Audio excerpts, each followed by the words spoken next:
Welcome to Pratap classes. दोस्तों, Pratap classes के YouTube channel पर आपका स्वागत है। आज है 12 नवंबर 2025 और 12 नवंबर 2025 के जितने भी इंडिया और वर्ल्ड के जो करंट अफेयर्स के क्वेश्चन बनते हैं, आज उनका अपने डिस्कशन करेंगे।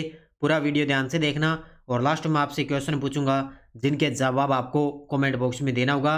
आज अपने पढ़ेंगे भारत और श्रीलंका के बीच संयुक्त सैन्य अभ्यास मित्र शक्ति 2025। राजस्थान सरकार द्वारा राज्य का पहला इनिशिएटिव कैलकुलेटर जारी किया गया और 30वीं सीनियर महिला राष्ट्रीय फुटबॉल चैंपियनशिप 2025-26 इसके अंदर इनकी आज हम चर्चा करेंगे पूरे लेटेस्ट न्यूज़ के साथ में। डेली आपको सुबह ये 7:30 पर ये करंट अफेयर्स की क्लास आपको मिलती है। तो सभी साथी एक बार करेंगे सेशन को लाइक शेयर, और जो भी साथी bank, UPSC, SSC GD, RS, railway, Delhi police, SI exam, first grade, EO RO, कोई भी एग्जाम हो, सभी के लिए क्लास आपके लिए डेली पूरे लेटेस्ट न्यूज़ के साथ, पूरे फैक्ट के साथ डेली आपको ये करंट अफेयर्स की क्लास आपको मिल रही है। तो करते हैं स्टार्ट आज की क्लास। सभी साथी एक बार करते हैं सेशन को लाइक शेयर। तो आज है 12 नवंबर 2025। सबसे पहले हम करेंगे कल के क्वेश्चनों को रिवाइज। कल हमने पढ़ा राहुल वीएस ने छठी आसियान व्यक्तिगत चैंपियनशिप जीतकर भारत के कौन से ग्रैंड मास्टर का खिताब जीता। तो ये बन गए भारत के 91वें ग्रैंड मास्टर। शीतल देवी ने किस राष्ट्रीय टीम में शामिल होकर एक महत्वपूर्ण रिकॉर्ड स्थापित किया। तो भारतीय सक्षम राष्ट्रीय पैरा तीरंदाज टीम के अंदर शामिल हुई। 2025 का संयुक्त राष्ट्र जलवायु परिवर्तन सम्मेलन कोप 30 कहाँ आयोजित हो रहा है। बेमेल, ब्राजील के अंदर। समुद्र प्रदक्षिणा तीनों सेनाओं का पहला महिला जल यात्रा नौकायन अभियान है। इस अभियान का नेतृत्व किसने किया। अनुजा वरुड़कर द्वारा। भारतीय मूल के कंप्यूटर वैज्ञानिक जिन्होंने संयुक्त रूप से सैद्धांतिक कंप्यूटर विज्ञान में 2025 का गोडेल पुरस्कार साझा किया, वे कौन है। ईशान चट्टोपाध्याय। केंद्रीय वेतन आयोग के 8वें आयोग के अध्यक्ष के रूप में किसे नियुक्त किया गया। जस्टिस रंजना प्रकाश देसाई को। पनडुब्बी विरोधी युद्ध सेलो वाटरक्राफ्ट्स श्रृंखला का छठा पोत मगदाला को किस शिपयार्ड में सफलतापूर्वक जलावतरण किया गया। तो कोचिन शिपयार्ड लिमिटेड, कोची के अंदर। तो ये थे कल के क्वेश्चनों का रिवाइज हमने कर लिया। ये वार्षिक करंट अफेयर्स 2025 की टेस्ट सीरीज है। इसमें डेली क्लास का test, daily PDF, weekly test और मंथली टेस्ट आपको सब कुछ मिलता ही रहता है। ये आपको सिर्फ 31 दिसंबर तक इसमें डेली, वीकली, मंथली टेस्ट मिलेगा। उसके बाद में 1 जनवरी 2026 की अपनी नई टेस्ट सीरीज लॉन्च होगी। उसके अंदर 2026 का पूरा साल का करंट आपको उपलब्ध रहेगा। ज़रूर आप अगर 2025 का पढ़ना चाहे तो ये ले लेना। अगर आपको 2026 का करंट पढ़ना है तो आगे दिसंबर के अंदर नई टेस्ट सीरीज लॉन्च हो जाएगी, वो आप ज्वाइन कर सकते हो। तो करते हैं स्टार्ट आज की क्लास। हाँ, थोड़ी सी मुझे गले में तकलीफ है तो हो सकता है मैं थोड़ा सा आराम आपसे धीरे बोल सकता हूँ। देखिए आज की क्लास का पहला क्वेश्चन, भारत और श्रीलंका के बीच संयुक्त सैन्य अभ्यास मित्र शक्ति 2025 का 11वां संस्करण 10 नवंबर 2025 को कहाँ प्रारंभ हो चुका है। यह बात अभी गजब का प्रश्न है। भारत और श्रीलंका के बीच है मित्र शक्ति 2025, ये स्टार्ट हो चुका है 10 नवंबर 2025 को। कौन सा संस्करण है। 11वां संस्करण। और ये चलेगा, आपको पता है 23 नवंबर तक चलेगा। कब तक है। 23 नवंबर तक चलेगा। कहाँ पे। बेलगावी कर्नाटक के अंदर। उत्तर होगा इसका ऑप्शन नंबर सी, बेलगावी गांव में कर्नाटक में। अब इसके बारे में देखो पूरी डिटेल। अभ्यास का नाम मित्र शक्ति 2025। कौन सा संस्करण। 11वां। सहयोगी देश भारत और श्रीलंका के बीच। आरंभ तिथि 10 नवंबर को स्टार्ट हुआ और समाप्त होगा ये 23 नवंबर को। स्थान foreign training node Belagavi Karnataka के अंदर। और भारतीय दल की तरफ से 170 सैनिक मुख्यतः राजपूत रेजिमेंट से। ये भारत की तरफ से ये गए हैं 170 सैनिक है राजपूत रेजिमेंट से। और उद्देश्य क्या रहेगा। भारत और श्रीलंका के बीच सैन्य सहयोग को सुदृढ़ करना और परिचालन समन्वय को बढ़ावा देना। हालांकि एग्जाम के अंदर लगभग उद्देश्य वगैरह कम ही आते हैं, लेकिन या तो मित्र शक्ति किन दो देशों के बीच में हुआ, या हो सकता है संस्करण पूछ ले, या हुआ कहाँ पे है। लगभग एग्जाम में खास तौर से ये चीजें पूछी जाती है। अगला देखो, भारतीय नौसेना का कौन सा युद्धपोत बहुपक्षीय नौसैनिक अभ्यास मालाबार 2025 में भाग लेने के लिए उत्तरी प्रशांत महासागर के गुआम पर पहुंचा है। ये भी गजब का प्रश्न है। युद्ध अभ्यास का नाम क्या है। मालाबार 2025। और जो मालाबार 2024 हुआ था ना पिछली बार, वो हुआ था अपने विशाखापट्टनम के अंदर, ठीक है। और अब की बार ये हो रहा है उत्तरी प्रशांत महासागर के गुआम पर पहुंचा है। कौन सा आईएनएस युद्धपोत है? वो है INS Sahyadri, option number B. कौन सा? ये देखो आपके सामने तस्वीर में, ये आईएनएस सहाद्री है जो मालाबार 2025 में भाग लेने के लिए उत्तरी प्रशांत महासागर के गुआम पर है पहुंचा है। तो उत्तर होगा इसका आईएनएस सहाद्री। ये गजब के प्रश्न है अभी युद्धाभ्यास के। तो आईएनएस सहाद्री ये शिवालिक श्रेणी का स्वदेश निर्मित स्टील्थ फ्रिगेट है और ये तीसरा और नवीनतम जहाज है इस श्रेणी का। भारतीय नौसेना के पूर्वी बेड़े का हिस्सा है ये। कौन सा? आईएनएस सहाद्री। और मालाबार अभ्यास एक बहुपक्षीय नौसैनिक अभ्यास है। इसमें भारत, अमेरिका, जापान और ऑस्ट्रेलिया भाग लेते हैं। ये तो मैंने पिछली बार भी आपको करवाया था, क्योंकि भारत, अमेरिका और जापान, ऑस्ट्रेलिया चारों देश इसके अंदर भाग लेते हैं। और ये चार देश सामूहिक रूप से क्वाड राष्ट्र कहलाते हैं, यानी कि क्वाड देशों के अंदर ये शामिल होते हैं चारों देश। मालाबार 2025 आईएनएस सहाद्री उत्तरी प्रशांत महासागर के गुआम में इस अभ्यास में भाग ले रहा है। और मालाबार 2024 इसका समुद्री चरण विशाखापट्टनम के अंदर आयोजित हुआ। यानी कि जो पिछला चरण हुआ था ना 2024 में, वो तो हुआ था अपने भारत के अंदर, और अब की बार हो रहा है ये उत्तरी प्रशांत महासागर के गुआम के अंदर। यानी कि एक वर्ष तो अपने भारत के अंदर युद्धाभ्यास होता है, एक वर्ष अपने जो किसी दूसरे साथ के युद्धाभ्यास होता है ना, वहाँ पे इसका आयोजन होता है। किसी विदेश के अंदर एक वर्ष और एक है अपने भारत के अंदर, इससे अलग अलग होता है दोनों के अंदर।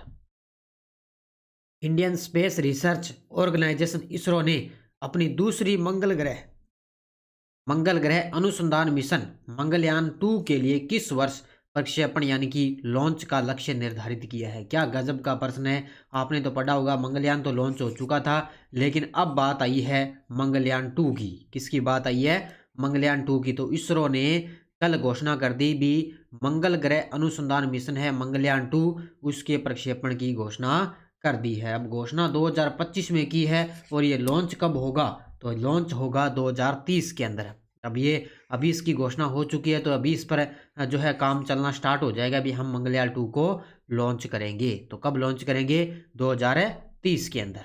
देखो, मंगलयान 2 मिशन संस्थान है भारतीय अंतरिक्ष अनुसंधान संगठन। वर्तमान में इसरो के अध्यक्ष कौन है? वी नारायण। इनके द्वारा घोषणा की गई। मंगल ग्रह अनुसंधान मिशन घोषणा वर्ष है 2025 और प्रक्षेपण वर्ष होगा 2030। उद्देश्य क्या रहेगा? मंगल ग्रह की सतह पर लैंडर की सहायता से उतरना, ऑर्बिटर के माध्यम से मंगल की कक्षा से अध्ययन करना और मंगल के वायुमंडल, धूल और प्लाज्मा जल वातावरण का विश्लेषण करना। यानी कि चंद्रमा पर पहुंचना इसका मुख्य उद्देश्य है। मंगल ग्रह अनुसंधान मिशन मंगल ग्रह पर पहुंचना है। तो यहाँ पे जो मंगल ग्रह की सतह पर जो लैंडर की सहायता से उतरना और ऑर्बिटर के साथ मंगल की जो ग्रह है उसकी कक्षा का अध्ययन करना, वहाँ का पूरा विश्लेषण करना। तो नाम से पता चल रहा है मंगलयान 2 मिशन। अब इसके अंदर कौन कौन से घटक ऑर्बिटर रहेंगे? देखो, इस मिशन के घटक रहेंगे तो ऑर्बिटर और एक रहेगा एक लैंडर। मंगलयान 2 में मिशन में पेलोड रहेंगे, मंगल कक्षा धूल प्रयोग और रेडियो ऑकल्टेशन का प्रयोग रहेगा, और एनर्जेटिक आयन स्पेक्ट्रोमीटर और लेंगुमुअर प्रोब और विद्युत क्षेत्र उपयोग इसके अंदर किया जाएगा। ये मुख्य रूप से इसके अंदर पेलोड शामिल रहेंगे। जब ये 2030 के अंदर अब लॉन्च होगा, अब इसकी घोषणा हो चुकी है, तो इस पर तैयारियां पूरी अब काम चलना स्टार्ट हो जाएगा। भारत में प्रत्येक वर्ष राष्ट्रीय शिक्षा दिवस कब बनाया जाता है और वर्ष 2025 का इसका वैश्विक विषय क्या था? आपने कल पढ़ा होगा कि कल अपने 11 नवंबर को राष्ट्रीय शिक्षा दिवस मनाते हैं। तो उत्तर होगा इसका ऑप्शन नंबर सी। 11 नवंबर को कृत्रिम बुद्धिमत्ता और शिक्षा स्वचालन के युग में मानवीय स्वतंत्रता की रक्षा, ये अब की बार इसका मुख्य रूप से जो है विषय रहा है। क्योंकि लगभग एग्जाम के अंदर आपको पता है मुख्य रूप से विषय ही पूछा जाता है, या तो थीम आएगी या विषय आएगा। तो हर वर्ष 11 नवंबर को अपने राष्ट्रीय शिक्षा दिवस मनाते हैं। मानव संसाधन विकास मंत्रालय, अब जो शिक्षा मंत्रालय है, उसने सितंबर 2008 में राष्ट्रीय शिक्षा दिवस मनाने की घोषणा की थी। यानी कि पहले इसको क्या बोलते थे? मानव संसाधन विकास मंत्रालय बोलते थे, लेकिन सितंबर 2008 से राष्ट्रीय शिक्षा दिवस मनाने की घोषणा की गई। इसका विषय कृत्रिम बुद्धिमत्ता और शिक्षा स्वचालन के युग में मानवीय स्वतंत्रता की रक्षा, ये इसका मुख्य विषय रहा। और पहली बार 11 नवंबर 2008 को पहली बार राष्ट्रीय शिक्षा दिवस मनाया गया था। पहली बार 11 नवंबर 2008 को ये बना था। हाल ही में राजस्थान सरकार द्वारा राज्य का पहला इनिशिएटिव कैलकुलेटर लाभ कैलक लॉन्च किया गया। इसका मुख्य रूप से उद्देश्य क्या है? ये गजब का प्रश्न है, अभी इसको अच्छे तरीके से पढ़ना। हालांकि आपको नानक क्लासेस पर भी इसकी डिटेल मिलेगी। तो हाल ही में राजस्थान सरकार द्वारा राज्य का पहला इनिशिएटिव कैलकुलेटर लाभ कैलक लॉन्च किया गया। इसका उद्देश्य है भी औद्योगिक निवेशकों को राज्य सरकार की नीतियों के तहत मिलने वाले प्रोत्साहनों की गणना करने में मदद करना। यानी कि औद्योगिक निवेशक, आपने पढ़ा होगा ना, एक राजस्थान के अंदर योजना है राजस्थान निवेश प्रोत्साहन योजना, रिप्स के बारे में पढ़ा ना, 2024 के अंदर जो शुरू हुई थी, उससे संबंधित है ये। उसमें क्या होगा, जो औद्योगिक निवेश है उनको राज्य सरकार की नीतियों के तहत मिलने वाले प्रोत्साहनों की गणना करने में मदद करना। तो उत्तर होगा इसका ऑप्शन नंबर है बी। देखो, लॉन्च करने वाला स्थान है राजस्थान सरकार, विकसित करने वाली संस्था उद्योग विभाग है राजस्थान।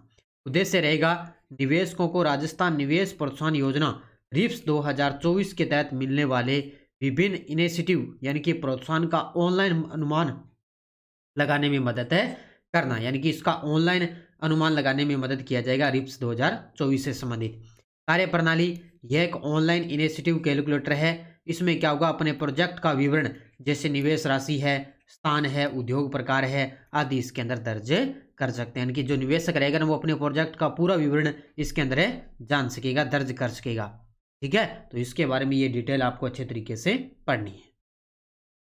30वीं सीनियर महिला राष्ट्रीय फुटबॉल चैंपियनशिप 2025-26 राजमाता जीजाबाई ट्रॉफी का खिताब किसने जीता? ये गजब का प्रश्न है। अभी अब सीधा ही प्रश्न आ सकता है कि राजमाता जीजाबाई ट्रॉफी का संबंध किससे है?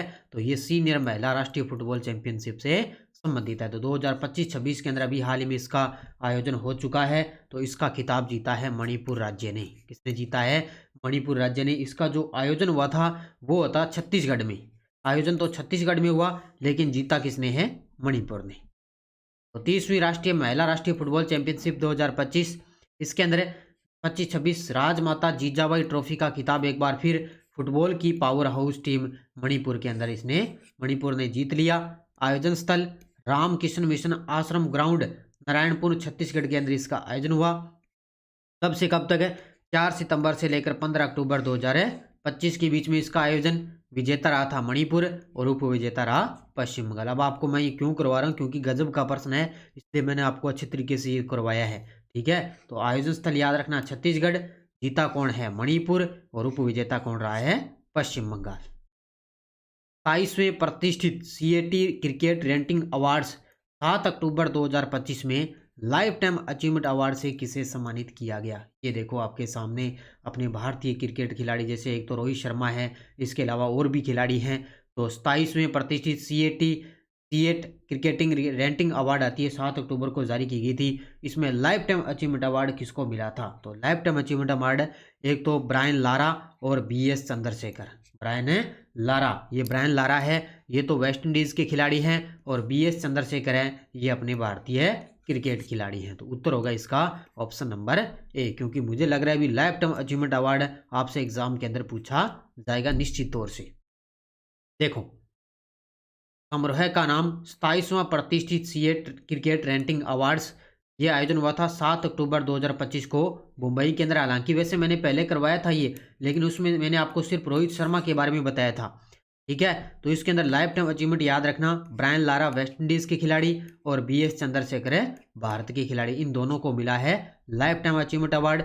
इसके अलावा अन्य भारतीय सम्मान, चैंपियन ट्रॉफी 2025 जीत के लिए विशेष स्मृति चिन्ह, ये मिला है रोहित शर्मा को। और सीएट जियो स्टार अवार्ड्स है वो श्रेयस अय्यर को मिला है, और emerging player of the year मिला है अंगरक्ष रघुवंशी को मिला है। तो ये भैया अच्छे तरीके से पढ़ लेना, क्योंकि मुझे लग रहा है भी इनका जो लाइफ टाइम अचीवमेंट अवार्ड मिला है ना, इन दोनों को यहाँ से प्रश्न एक आधा जरूर टपकेगा। कोचिन शिपयार्ड लिमिटेड ने भारतीय नौसेना को 23 अक्टूबर 2025 को किस एंटी सबमरीन वारफेयर सेलो वाटरक्राफ्ट श्रेणी का पोत सौंपा है? ये देखो आपके सामने, आजकल ये बड़े गजब के प्रश्न आ रहे हैं भी। तो कोचिन शिपयार्ड लिमिटेड ने भारतीय नौसेना को 23 अक्टूबर 2025 को किस एंटी सबमरीन वारफेयर सेलो वाटरक्राफ्ट श्रेणी का पोत सौंपा? वो है INS माहे। कौन सा है? Option number 1 is the correct answer. INS माहे इसका नाम है। कल मैंने आपको मगदाला के बारे में बताया था। मगदाला एक INS युद्धपोत है और आज की क्लास में आ गया INS माहे।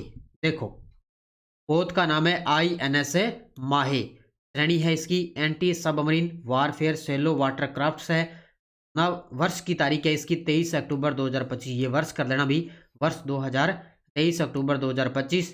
विशेषता CSL कोच्चि द्वारा निर्मित ASW यानी कि SWC श्रेणी का पहला पोत है, यानी कि submarine warfare shallow water craft का ये श्रेणी का पहला पोत है। नामकरण का कारण केंद्र शासित पुडुचेरी के ऐतिहासिक बंदरगाह है माहे के नाम पर इसका नाम है रखा, यानी कि केंद्र शासित प्रदेश पुडुचेरी है, ऐतिहासिक बंदरगाह है माहे, उसी के नाम पर इसका नाम है रखा गया है। तो इसके बारे में भी अच्छे तरीके से आपको पढ़ लेना। और अब देखो आपके सामने वन लाइनर करंट। पहला है अमेरिका के कनेक्टिकट राज्य के नॉर्विच शहर में पंजाबी मूल के Democrat businessman Swarnjeet Singh mayor चुने गए हैं। वे इस शहर के पहले सिख मेयर बन चुके। तो अमेरिका के कनेक्टिकट राज्य के नॉर्विच शहर के अंदर पंजाबी मूल के डेमोक्रेट बिजनेसमैन है जिनका नाम है स्वर्णजीत सिंह है, वो इसके अंदर मेयर चुने गए और वे इस शहर के पहले सिख मेयर बन चुके हैं। दिल्ली का Jawaharlal Nehru stadium sports city के रूप में दोबारा बनेगा। यह स्पोर्ट्स सिटी सभी प्रमुख खेलों के लिए तैयार की जाएगी, यानी कि दिल्ली के अंदर आपने पढ़ा है, बहुत बार पढ़ा है, मैंने बताया भी है। जवाहरलाल नेहरू स्टेडियम है वो दोबारा स्पोर्ट्स सिटी के रूप में दोबारा उसको तैयार किया जाएगा और जहाँ पर सभी प्रमुख खेलों के लिए इसको तैयार किया जाएगा, तैयारी की जाएगी इसके अंदर। ये दोनों के दोनों अच्छे तरीके से पढ़ लेना। ये टेलीग्राम ग्रुप है, कोई सूचना, कोई लिंक, कोई नोटिफिकेशन सब आपको टेलीग्राम पे सूचना मिल जाती है। पिछले वीडियो का क्वेश्चन क्या था? भारतीय मानक ब्यूरो के नए महानिदेशक के रूप में किसने कार्यभार संभाला? तो ये संभाला है संजय गर्ग ने। बहुत सारे विद्यार्थियों ने बड़े गजब के जवाब दिए, उन सभी को बहुत बहुत शुभकामनाएं। अब देखो क्वेश्चन फॉर यू। प्रधानमंत्री मोदी ने भारत के पहले डिजिटल जनजातीय स्वतंत्रता सेनानी संग्रहालय का उद्घाटन किस स्थान पर किया है? रांची, भोपाल, नवा रायपुर, जयपुर। इसका जवाब आपको कमेंट बॉक्स में देना है। थोड़ी सी आपको पता मुझे गले में तकलीफ है, इसलिए थोड़ी सी क्लास मेरी आवाज़ है वो आपको कम सुनाई दे रही होगी, क्योंकि धीरे मैं बोल रहा हूँ, क्योंकि गले में तकलीफ है, ज़्यादा बोलने से मुझे जो गला है मेरा वो दर्द होने लगता है। तो ये आज की थी अपनी क्लास स्कूल व्याख्याता की। अपनी करंट अफेयर्स की टेस्ट सीरीज चल ही रही है। राष्ट्रीय, अंतर्राष्ट्रीय, राजस्थान तीनों का करंट आपको एक साथ उपलब्ध हो रहा है। इसके अलावा SI की करंट अफेयर्स की टेस्ट सीरीज है, दिल्ली पुलिस की कांस्टेबल की टेस्ट सीरीज चल रही है, ज्वाइन कर सकते हो। रीट मेंस की, SST की चल रही है टॉपिक वाइज, और सेकंड ग्रेड फर्स्ट ग्रेड के SST के इनके पुराने पेपर भी अपलोड हैं। RPS ने जितने भी करवाए हैं आंसर की विद आपको उत्तर मिलेंगे, ठीक है। तो ये जरूर आप ज्वाइन करें प्रताप क्लासेज का एप्लीकेशन, और चैनल को आप सभी साथी करेंगे सब्सक्राइबर, क्योंकि डेली आपको सुबह ये करंट की क्लास कंटिन्यू मिलती रहेगी। धन्यवाद। जय हिंद, जय भारत, जय राजस्थान।